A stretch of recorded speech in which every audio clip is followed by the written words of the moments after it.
There is a rather popular theory that democracies fight among themselves less than other forms of government. This is due to many factors, from the higher value of human life in democracies to the economic unprofitability of wars. Well, except for wars for some resources. But mankind has not yet reached a state of critical shortage of anything except code. And since there can be no ideology capable of igniting in people the desire to invade another country in such states, because freedom of speech is quite large, there is no reason to fight. However, the economy in Hearts of Iron 4 does not exist, and neither do people's opinions. Welcome to the Synthetic History channel, where we talk about events that didn't happen as if they did. And today we will see what will happen in the world of HOI4 if, as a result of an amazing coincidence of circumstances, in the vast majority of countries will be established democratic regimes. And for the sake of interest, countries with already established democracies will follow an alternative path, if there is one. The world of democrats. So, 1936. It was a rather interesting year, because it was when the events now known as the Great Spring of Democracy began, the widespread transition to the power of democrats around the globe. Not that there were a few countries with democracies at the time. These are the countries of Western Europe and the USA, and in general with a stretch almost all countries of both Americas, so that democracies felt themselves not badly. But soon, this form of government would turn into an absolutely dominant one all over the planet. Nobody suspected this at that time, though. Even on the contrary, in more or less democratic Paraguay, in February there was a coup led by communists and part of the military. But it was unsuccessful, and civil war started in the country. The communists were entrenched in the northern region of Chaco, and although it occupied half of the country's area, it was home to less than 10% of its population, so they had no industrial base or manpower.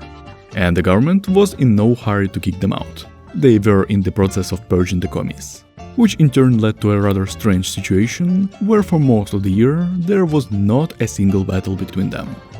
As for where there were battles, it was in Germany, where civil war broke out in March after another not-so-successful coup, initiated by monarchist military officers, supported by the democratic opposition. The rebels occupied the more industrialized western part of the country, plus they had World War I veterans and most of the officer corps on their side, which gave them an advantage that was enough to defeat Nazis in October, and in early November to hold the Summer Olympics, postponed because of the war, in a perfectly comfortable average of 9 degrees Celsius or 48 degrees Fahrenheit. The victors quickly formed the image of the new Germany as a compromise between monarchists and democrats, a constitutional monarchy in the manner of the British one. And to show their commitment to a peaceful foreign policy, the official name of the country became the Kingdom of Germany, not the Empire. Not everywhere, however, did power change during the Civil War. The Austrians, impressed by the victory of the opposition in Germany, almost bloodlessly threw off their fascist regime and restored the republic. In May, in Brazil, the parliament declared impeachment of President Vargas, who began to build a near-fascist dictatorship. And in Bolivia, at the same time, there was a successful coup of military and socialists, or as organizers of successful coups like to say, revolution. But still, more often, such coups ended in civil war, because the existing state system usually has someone to defend it, some allies. The last event we are interested in this year is the civil war in Spain, nationalists and monarchists against democrats and communists. Things went badly for the former. They quickly lost the south of the country under their control and gradually gave up their positions in the north. But the uprising of the anarchists of Aragon postponed their defeat until 1938. So let's move on to 1937. Trends towards democratization and civil wars that started last year gained momentum. January. Civil war in Hungary. Democrats and communists opposed the regent without king, Horthy. It ended rather quickly. When the opposition occupied Budapest, supporters of the regent laid down their arms. The first presidential election was won by a democratic candidate. How original! Then the civil war took place in Estonia, where after successful overthrow of autocratic semi-fascist regime by democrats, the coup was organized by full-fledged fascists. The situation there was very similar to that of Paraguay, standing on the border without a single shot being fired. Only the right-wing radicals, not communists, were purged. Let's move a little to the south, because in May in Poland the civil war also began. After the unsuccessful dispersal of a large peasant strike, the latter with the support of the democratic opposition, communists and part of the army, began an uprising. They occupied the industrially undeveloped eastern part of the country, and by the beginning of the next year, they were victorious.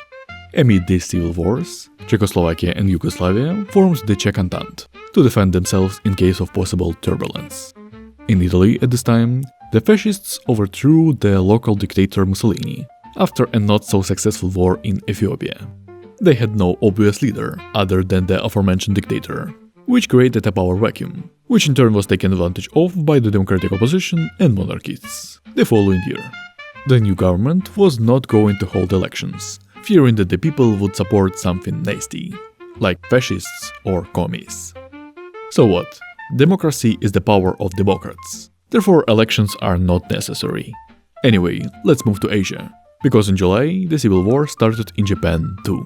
Taking the opportunity of preparations for war with China, the opposition, which opposed the war, and the military supporting it, succeeded in moving the most militarized generals and officers to Manchuria, from where they were supposed to attack China. And then started a coup, which classically turned into a civil war.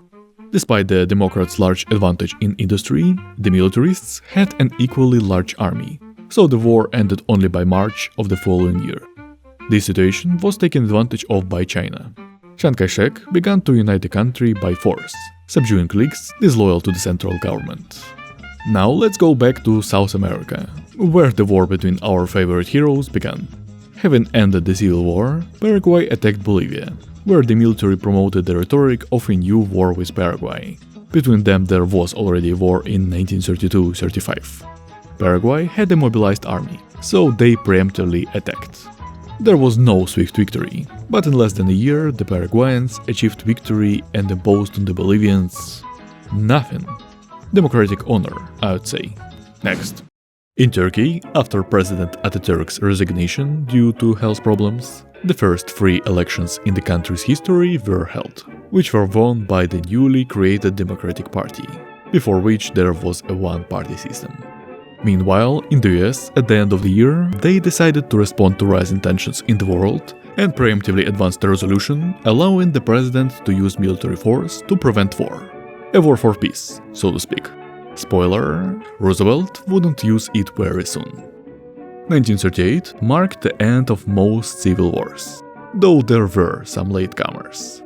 Here's the Soviet Union, for example, where other communists, less ogreish, I guess, rebelled against the Stalin.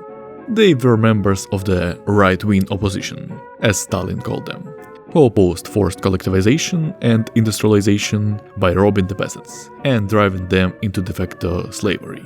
This makes the choice of the center of the uprising more strange. In the north there were not many peasants, to put it mildly, and they were the main base of the manpower. And Russians were not used to fighting without a lot of meat. There weren't many cities with industries either. Nevertheless, they managed to advance successfully for quite a long time, at the expense of disorganization in the loyalist side.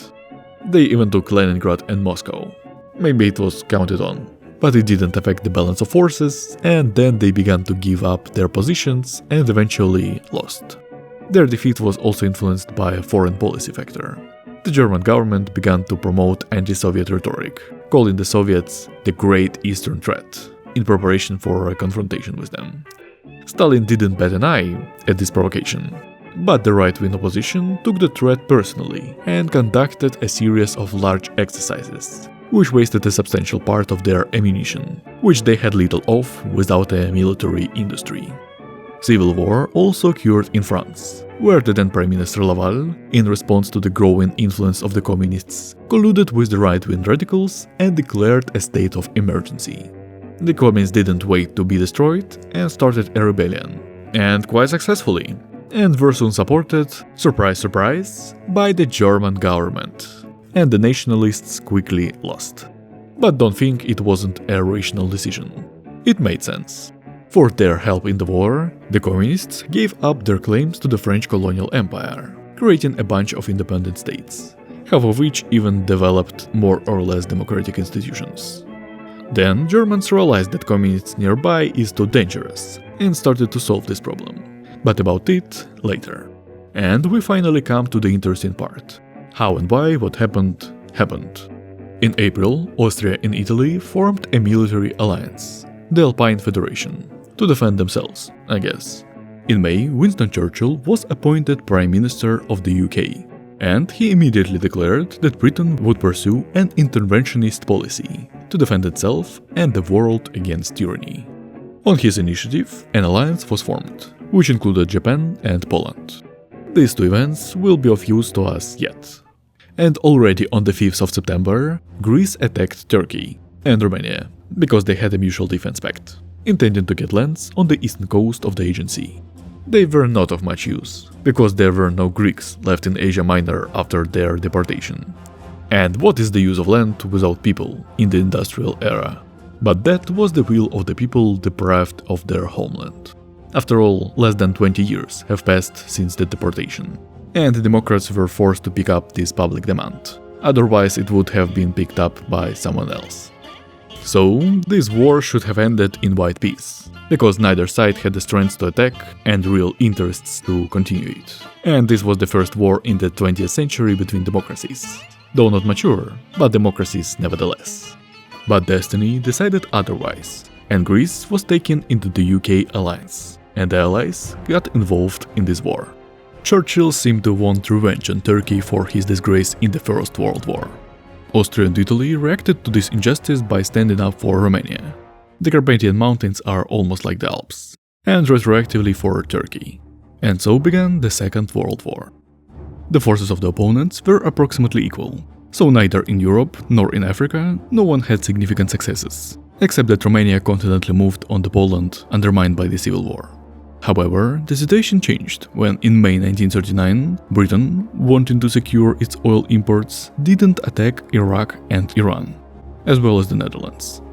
The League of Nations, which had been trying to stop the conflict all this time, achieved nothing, and after the last act of aggression by the UK and their withdrawal from the organization, it essentially ceased to exist. The best argument against democracy is Winston Churchill. Something like that. The oil guys naturally joined the Alpine Federation and changed the balance of power, shifting the focus of warfare to India, where the British began to suffer defeats, gradually ceding territory. Then China entered the war, when the communists in their alliance decided to attack Japan for the return of the Romanian land on the continent under their control, and that was in the Allies. This opened up another front in India, which only hastened its downfall. At first it was not super fast, because Iran-India border passed through mountainous Balochistan, but after entering the plains, things went better for the Alpines. China, in order to ensure the modernization of its industry and army, enlisted the support of Germany, giving them control of the port of Tsingtao. Next, Hungary entered the war, deciding to attack all its neighbors for the lands of the former Hungarian kingdom. They consequently capitulated in a couple of days, but joining the Allies dragged the Czech Entente into the war with them. It seems Churchill had a plan to take in all the loser aggressors.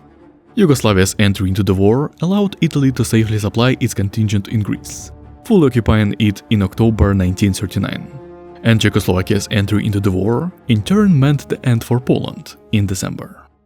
Okay, what else was going on in 1939? Korea and Argentina also joined the Allies. The Baltic states formed the Baltic Entente. Safer together, I suppose. The French communists signed a mutual aid pact with the Soviets, the Stalinist ones. That's a pretty important point, don't miss it.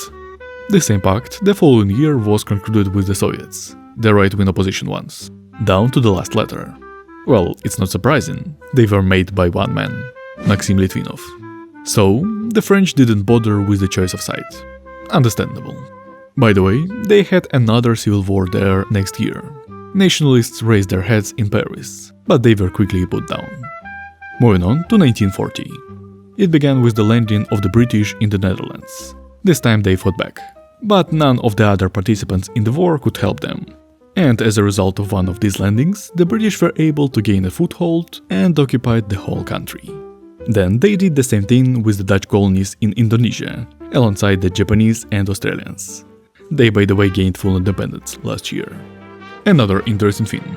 The Stalinist Soviet Union joined the German alliance, because Konrad Adenauer declared war on the other Soviet Union. The Germans, who arrived on the Soviet front, turned the tide of the war, took Moscow, got half their army surrounded, and helped Stalin hold on to power. If I had a nickel for every time Adenauer helped the communists in the civil wars, I would have gotten 2 nickels, which isn't much, but it's odd that it happened twice, especially for the Shield of Democracy, as they called themselves. But this cooperation came to an end when Germany attacked France at the end of the year, and the Soviets obviously supported the latter. After all, the Germans had already played their part. The war itself, for a long time, was a mutual bashing in the lines of fortifications, so we'll talk about it later. Next year. First, I will mention the conflict worthy of claiming the title of the most useless war of the 20th century. The war between Ecuador and Peru for this part of the Amazon jungle. Pastaza. First, Ecuadorians, unexpectedly for Peruvians, took the borderlines favorable for defense. And then Peruvians tried to knock them out of there for 4 years. The result? Pastaza was under Peruvian rule, but it cost 1 million soldiers for 6 million Peruvians and 300,000 for 2 million Ecuadorians. Simultaneously with the outbreak of this war, the Alpines effectively occupied India, again shifting the focus of the war to Africa, where the British were confidently re-establishing Ethiopia. However, then occurred a rather peculiar situation. In the January of the following year, Austria successfully passed a referendum on unification with Germany, and since the south of India was under their occupation, it went to Germany, and the Germans, not wanting to fight against the UK, returned these lands under their control, and the British began a fairly successful advance in this direction. Also, last year another alliance appeared, Northern Defense Front, under the leadership of Finland. The latter were afraid that after the victory over the opposition, Stalin will send the veteran forces on them. Now, what was the US doing? Supporting both sides of the conflict with Lend-Lease, and in both cases, specifically the aggressors. Well, they just didn't really know who was attacking whom and why, so they just supported those with whom they had good relations. Early the next year, the Dutch government in exile signed a separate peace with the Allies, recognizing the transfer of Indonesia to British, Australian and Japanese rule. Further, the war only became more interesting. Italy decided that since the war in Africa turns out so badly, it would be necessary to open a front in Europe and attack the French communists, well, and the Soviets along with them. Because of this, the British took France and the Soviet Union as allies and declared war on Germany. And because of this, Belgium, fearing the influence of communism, and Netherlands in turn sided with Germany, entering the war, again for the latter. Yes, a bit unfair, but then there was no one to condemn them. Germany used the resulting beachhead for a quick offense, and occupied France in 2 months. Also the USA entered the war. They finally figured out who was right and who was guilty, and came out on the side of the Czech Entente, the most innocent guys. The Americans immediately entered Canada and occupied it within a month. After this success, the US was supported by Mexico, which also joined the Czech Entente. The balance of power shifted sharply in favor of the non-allies, but they still had to somehow get to 2 island nations with powerful fleets and occupy the largest land state. Plus, the US still had to deploy the industrial capacity of its military complex, so the war would not end soon. Non-warring countries also had their own events. For example, in Bulgaria, a civil war started between Democrats and Democrats? At least they realized in a few days that they were acting crazy and stopped fighting before one of the parties would be accepted into the Allies. Or, for instance, Brazil decided to become a guarantor of Baltic security by joining their Entente. Pretty noble. 1943. Germany annexed Belgium to ensure their security. Indochina, whose attack was initiated by the Chinese communists, had unwillingly entered the war. China itself was at this time finalizing its occupation of India and was fighting a quite successful war against the Soviet Union. However, for the latter, it was in fact the only front where they suffered defeats. And so, 1943 was the most successful year for Stalin. He finally finished the opposition, successfully attacked Poland, and the next year the Soviets, or rather Argentine forces, entered Berlin.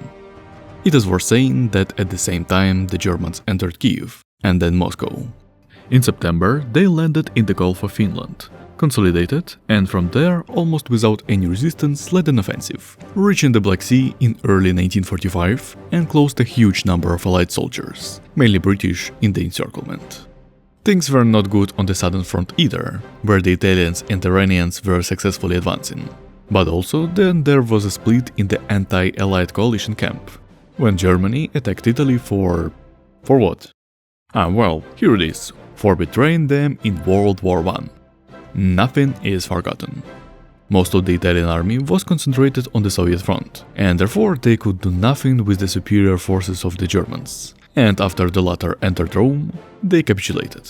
And because China had previously cooperated with Germany even more by joining their alliance after being ditched by the communists, Turkey, Iran and Iraq were sandwiched between the two giants, and also surrendered. And Romania surrendered with them. I see no point in talking about the outcome of the Rome Peace Accord. It was later revised anyway. In place of the Alpines, the Finns and Scandinavians entered the war, hoping to snatch a piece of the Soviet Union. With such a name of the state, you could really claim a good half of it. And during this year, it was completely occupied. But there were still Great Britain and Japan, which had accumulated and then still were accumulating a lot of fuel. So first, the Germans seized their possessions in the Middle East, and gradually shifted the front to the south, in Africa, exhausting the British before the future landing on the islands. The Americans in turn concentrated on Japan, and all this went on for several more years. The Allies even managed to get Ireland on their side, which the Germans took in 1948, and it was used as a base for the navy, locking the UK into a naval blockade, as well as Spain, which was quickly neutralized, and its government fled to Britain. Britain in general became a temporary home for a whole bunch of governments in exile. For example, despite the difficult situation for the Allies, Stalin, while in London, still managed to allocate funds and agents to assassinate his former political rival Trotsky. And the first attempt was a failure. That's the persistence worthy of the Allies. But persistence alone won't get you very far. And by 1949, the Japanese and British were losing battles at sea, which led to the American landing and quick occupation. Japan capitulated in April, and Britain held out a little longer, fighting on beaches, fields and streets until May 1950. All the other allies capitulated with them. The world then learned the fate of fair borders, defined by the Germans, Americans and Chinese. In Europe, almost nothing changed, though Poland was badly shaken. The west was taken by Germany, and the east was given to Ukraine and Belarus, and Romania lost about half of its territories. But the Soviet Union, now Russia, could have been sewn up more. They even retained some of the occupied territories. Anyway, in Britain, France and Russia, democratic regimes were established with no elections. Democracy is, after all, the rule of democrats. In Africa, there was total decolonization, but because it went along the borders of the colonial administrations, there was ethnic friction. But somewhere, whites have improved the situation. Here's the Ethiopians, for example, who first signed a separate peace with the Germans and Chinese, staying within the borders until 1936. But then, 2 days later, the Ethiopians went to war against them again, and consequently lost land inhabited by Somalis. In the Middle East, no comment. India and Pakistan gained independence. Then in Pakistan the War of Independence of Bangladesh began. In China, after winning the war and defeating the communists who had started a civil war, Chiang Kai-shek resigned as promised. And the first pre-elections were held there, where former Prime Minister and father of Chinese geology Wen Wenhao won. Japan fell under occupation by the Americans. British and Japanese colonies in Indochina went to Germany. And that's pretty much what 62 million or so people died on the battlefields for. Among all participants of war, the smartest guys were Australians, having left the Allies in 1941 and not having entered any war after that, keeping colonies in the north. They had to part with them a few years later, just like the Germans. But that's another story. That's what the world of democrats has become, and there are really not a few of them. Thanks to the patrons who supported the creation of this video. You can also do it and participate there in choosing the team for the mega campaign. which will be released next video. Also subscribe to the channel if you don't want to miss this, because I don't know how many months it's gonna take me. You can also support me by clicking like button and commenting. They promote the video. And with that, I bid you farewell.